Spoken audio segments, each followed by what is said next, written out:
আমাদের মেয়েদেরও কিছু দায়িত্ব আছে, কর্তব্য আছে, আমরা কিন্তু সেগুলো পালন করি না। শুধু শাশুড়িদের দোষ দিলেও হবে না, নিজেদেরও সেগুলো পালন করতে হবে আর নিজেদেরও সংশোধন হতে হবে। আর আমরাও যেন ওরকম শাশুড়ি না হয় সেদিকেও খেয়াল রাখতে হবে। তো পরিবার পরিজনকে রান্না করে খাওয়ানোর মজাই অন্যরকম। শ্বশুর শাশুড়ি খারাপ ব্যবহার করতেই পারে, শ্বশুরবাড়ির লোকজন খারাপ ব্যবহার করতেই পারে, কিন্তু তাদের মুখের উপর কথা বলে ওগুলো না করে যুক্তি সহকারে কথা বলুন এবং তাকে সম্মান দিয়ে কথা বলুন। দেখবেন একদিন না একদিন সে পরিবর্তন হতেই হবে। তার পরিবর্তন না হয়ে যাবে কোথায় বলুন তো? পরিবর্তন তাকে হতেই হবে, তাই সেটা শেষ বয়সে হোক আর আজ হোক আর বা কাল হোক।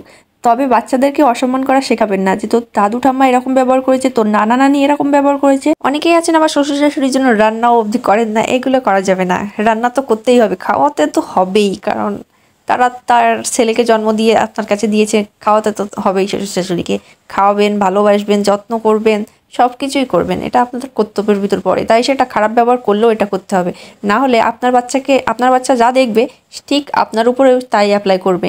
তাই জন্য বাচ্চাদেরকে হিংসা শেখাবেন না, বাচ্চাদেরকে খারাপ জিনিস শেখাবেন না, যেটা দেখে বাচ্চারাও খারাপ হয়। তাহলে আপনার নিজের প্রজন্মও আপনি ঠিক করতে পারবেন না, কখনোই না। তাহলে এরা এরকমভাবে করবে তো আপনারা পরিবর্তন আর কেউই করতে পারবেন না। শিক্ষিত সমাজ আসলেও এই পরিবর্তনটা করতে পারবেন না। আপনার যত বড় শত্রু হোক না কেন, তাকে সম্মান দেওয়া শেখাবেন বাচ্চাদেরকে। আর বাচ্চাদেরকে মারে কিন্তু স্কুলের স্যারও মারে, তারপরেও কিন্তু স্কুলের ছাত্রদেরকেও সম্মান দেওয়া শেখাতে হয়। পুঁথিগত বিদ্যা ছাড়াও কিন্তু অনেক বিদ্যাই কাজে লাগে শ্বশুরবাড়িতে। পুঁথিগত বিদ্যা দিয়ে শ্বশুরবাড়িতে টিকে থাকা যায় না। শ্বশুরবাড়িতে টিকে থাকতে গেলে নাটক করা লাগে, তো সেই নাটকগুলো আপনাদের শিখতে হবে।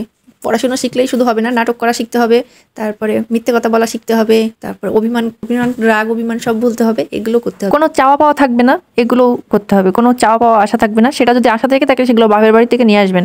আর না হলে বরের টাকা দিয়ে কিনে বলবেন বাপের বাড়ি থেকে দিয়েছে, ঠিক আছে? তাইলেই সবাই খুশি হবে কিন্তু। তাই ছাড়া আর কোনো উপায় নেই।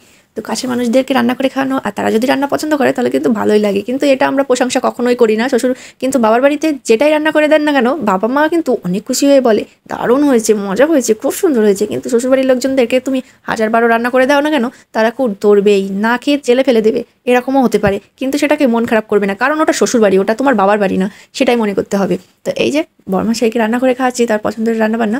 তো অষ্টমী স্পেশাল লুচি, একটু ঢাকায় পরোটা ভাবতেছিলাম, কিন্তু সেটার আর ভিডিও করা হলো না কিছুই। কারণ ফোন একবার বরমাশাই ফোন দেয়, একবার শাশুড়ি মা ফোন দেয়, একবার বাবা ফোন দেয়, একবার মায়ের ফোন দেয়, একবার দাদাই ফোন দেয়। এত ফোন রিসিভ করবো কখন আর ভিডিও করবো কখন, সেটাই আর হচ্ছিল না। তাই জন্য ছোট্ট করে একটা ভিডিও আপলোড করলাম। সম্পূর্ণ ভিডিওটা দেখে কমেন্ট করবেন কিন্তু।